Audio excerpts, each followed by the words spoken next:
കൗമാരം.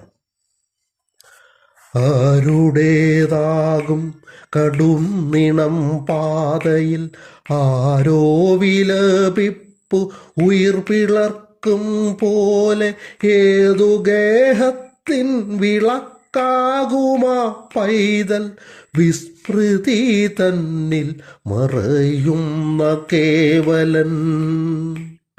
മാറാല കെട്ടി പതിയിരിക്കും ശവ ഭോജികളുറ്റി കുടിച്ചയുച്ചിഷ്ടമായി പിൻവിളി കേട്ടാലും ഉൾവിളിയില്ലാതെ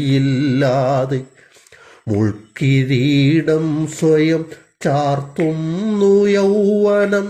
പോരിൻ്റെ തെയ്യങ്ങളാകുവാൻ മാത്രമായി പ്രതിബിംബ വിപ്ലവമാടി കുഴഞ്ഞു.